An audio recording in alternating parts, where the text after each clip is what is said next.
오늘의 말씀은 하늘에서 주신 바가 아니면 사람이 아무것도 받을 수 없다는 거예요.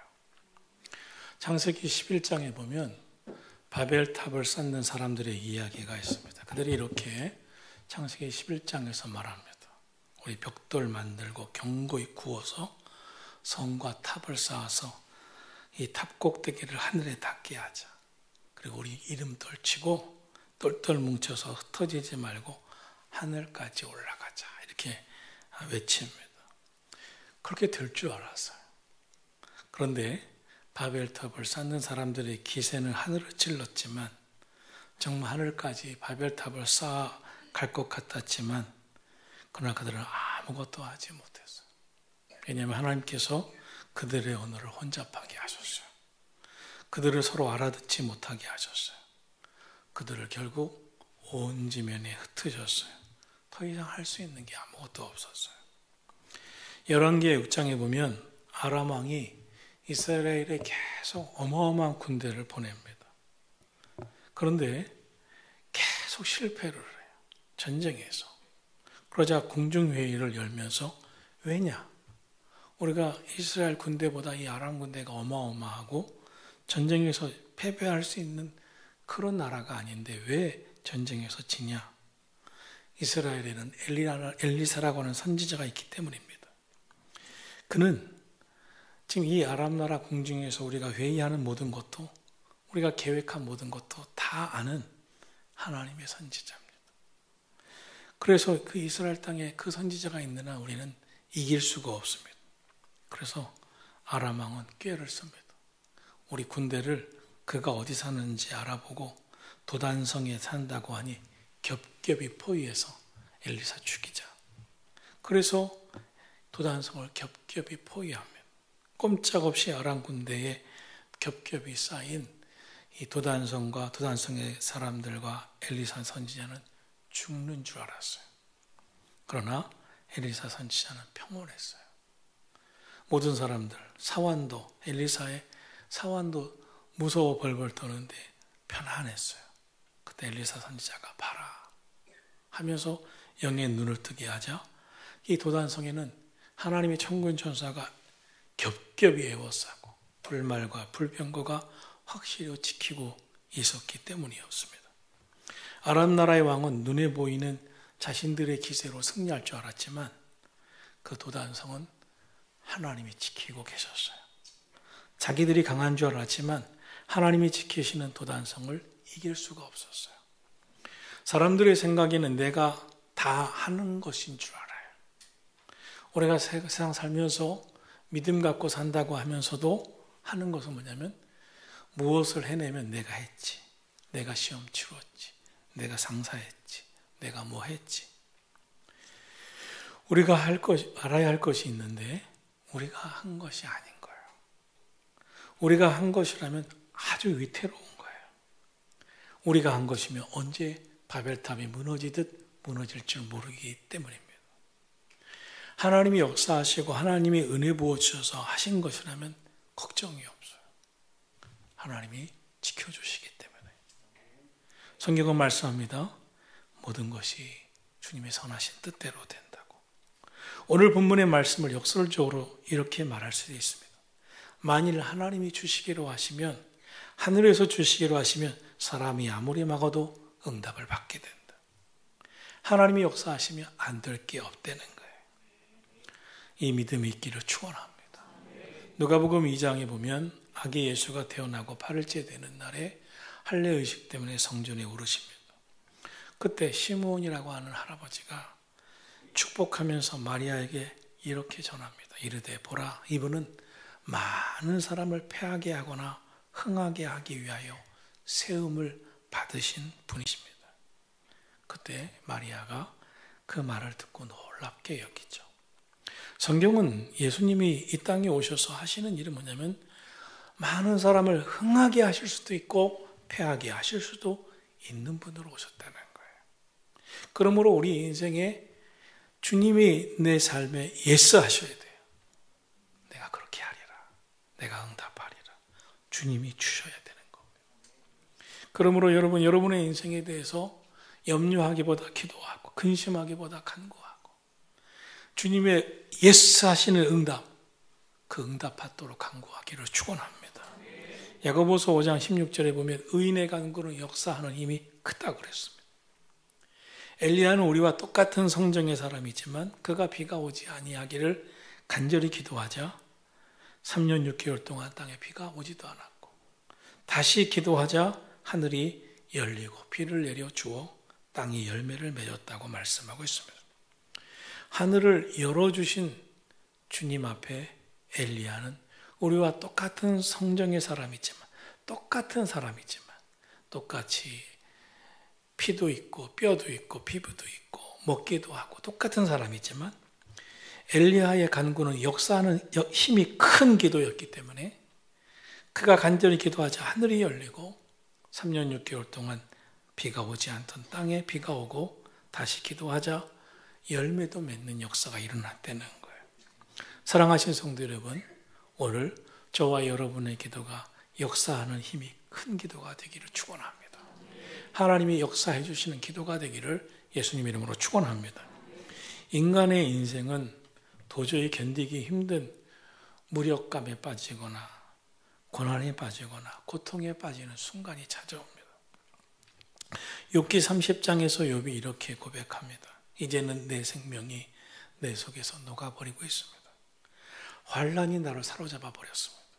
밤이 되면 내 뼈가 쑤십니다. 나의 아픔이 쉬지 않습니다. 하나님, 나를 진흙 가운데 던지셨고 나를 티끌과 재 가운데 두셨습니다. 나는 순식간에 공포가 나를 에워싸고 있고 성을 파괴하고 그 파괴한 가운데로 몰려들어 달려듭니다. 그때 여러분 사람들의 마음에 어떤 마음이 들겠어요? 어떤 생각이 들겠어요? 정말 자신의 연약함, 무력함을 경험하고 아픔이 쉬지 않을 때 얼마나 괴로웠습니까? 그 고통이 얼마나 괴로워요. 제가 병원에 열흘 동안 입원하고 이제 무릎 수술을 하고 있으니까 수술 환자들이 다 하잖아요. 근데 하루는 그러더라고요. 그 병실이 다 깨울 정도로 왜 진통제 안 줘? 새벽 2시 반에. 나 아프단 말이야. 달라고 그랬잖아. 우리 모두가 다 깼어요. 괴로우니까. 그런데 그 전날 제가 그렇게 아팠어요. 너무 아파서. 그래서 하면서 무릎 잡고 주여, 이 아픔을 하나님 거두어 주세요. 하나님. 갑자기 예수님 십자가 생각나더라고. 주님은 얼마나 아프셨겠어요. 못 박히고 얼마나 아프셨겠어요. 하나님 도와주세요. 저도 진통제를 달라 그럴까 하다가 기도하다가 너무 아파갖고 아픔이 어떻게 오냐면 오한이 옵니다. 그러니까 오한이 오잖아요. 그러니까 오한이 내가 움직이지 못하니까 어떻게 할 수 있는 오한이 그렇게 할 게 없어요. 그래갖고 어떻게 할까? 여기는 뭘 쌓이잖아요. 그래갖고 이제 그 베개가 둘이었거든요. 왜냐하면 발을 올리는 베개, 딛는 베개. 그래서 발에 있는 배를 빼서 올리고 그래도 좀 그 카바 있는 베개를 목을 덮었어요. 이렇게 그 오한님 덜하라고. 근데 얼마나 아파요. 주님, 아프지만 빨리 잠을 주세요. 잠을 주면 있잖아요. 잠 주세요. 잤어. 그 아침이야. 얼마나 감사한지. 그래 눈을 뜨고 얼마나 하나님 감사. 잠 주신 걸 감사한 것도 그때예요. 얼마나 감사한지. 그렇게 인생의 아픔이 우리에게 얼마나 많아요. 세계적인 강이나 바다에 다리가 있죠. 우리나라에 그 인천대교 멋있잖아요. 그런데 그 다리에는 또 다른 이름이 붙어 있습니다. 세계의 미국의 아름다운 도시 샌프란시스코에 세계에서 유명한 아름다운 다리 금문교가 있습니다. 또 다른 이름이 있어요. 세계인이 부러워하는 서울의 강이 있어요. 한강이죠. 한강은 참 멋있는 강입니다. 저 프랑스나 영국 같으면 세네강, 템즈강 요만해요. 그걸 강이라고 그래요. 색강이지. 그런데 한강 얼마나 커요. 얼마나 멋있어요.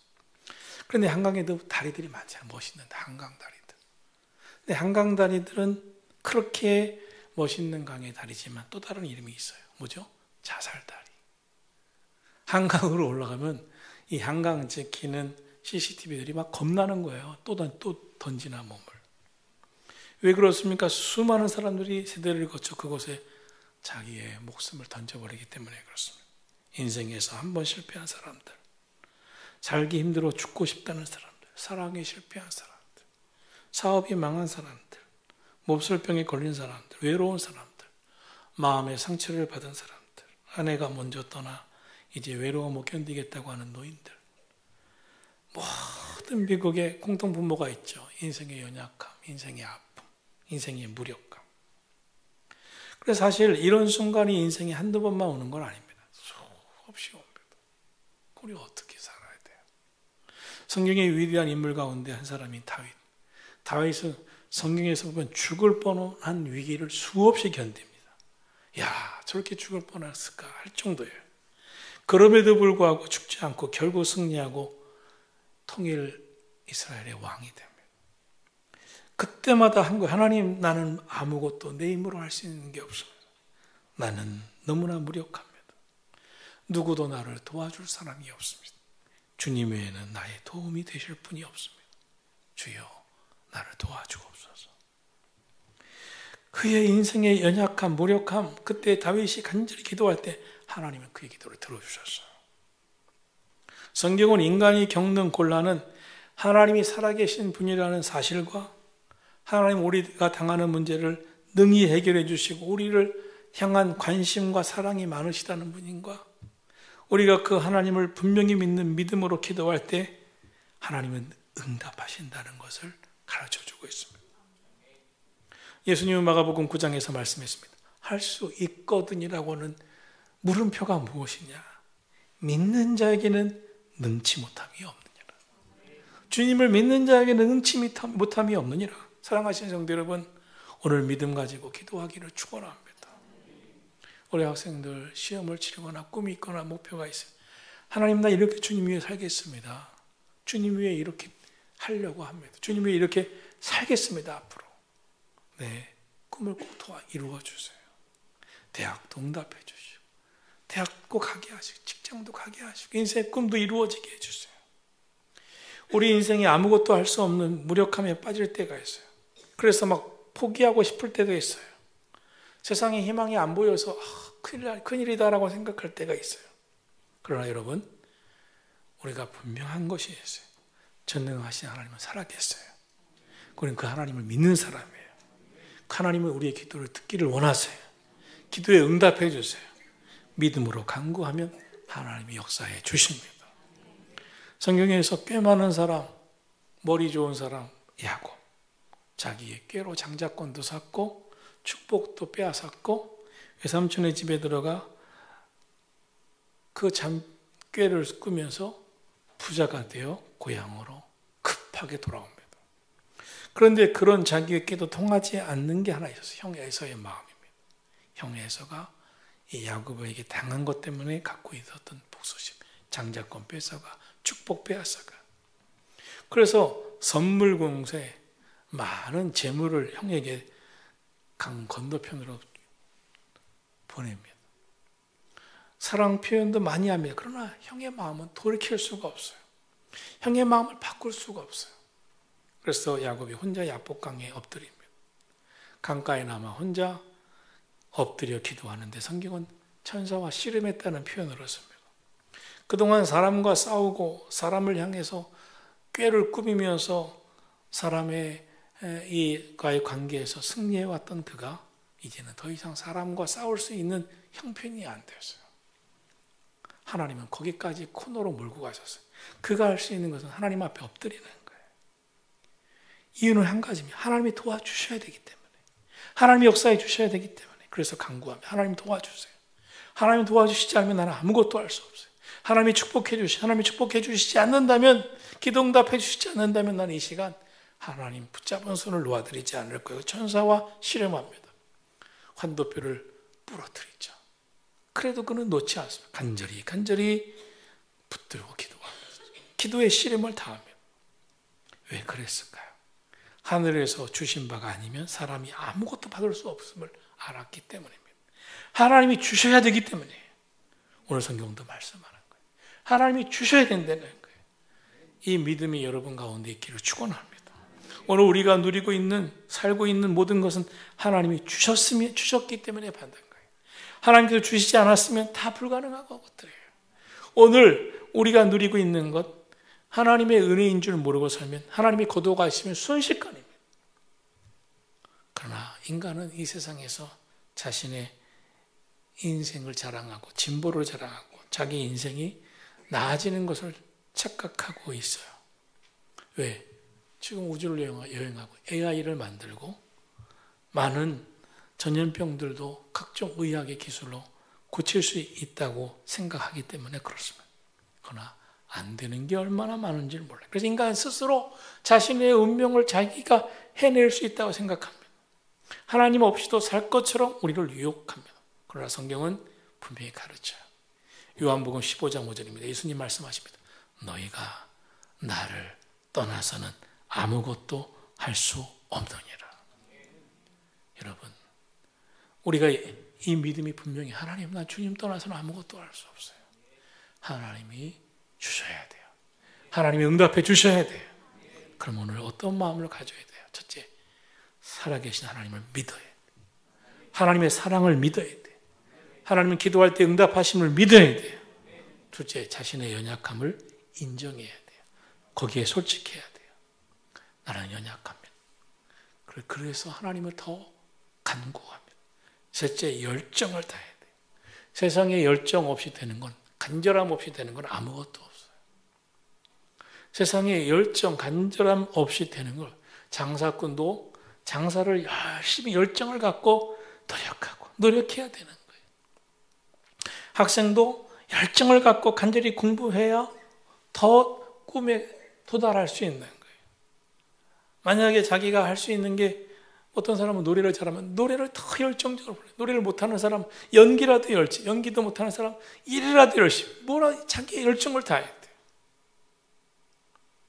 하나님 믿고 연약한 나지만 열정을 다해서 하나님의 역사하심을 믿고 나갈 때 하나님은 나의 소망이 되어주신다. 하나님은 이루어 주실 것이다. 소망을 주님께 두고 소망 가운데 기도의 줄을 붙잡고 오늘 하나님께 기대를 두고 간구하면 하나님이 역사해 주시는 밤이 될 줄로 믿습니다. 하나님이 도와주세요. 우리 그 믿음 가지십시다. 그리고 기도합시다. 오늘 저와 여러분 가운데 역사하실 주님을 기대하기를 예수님의 이름으로 축원합니다. 하나님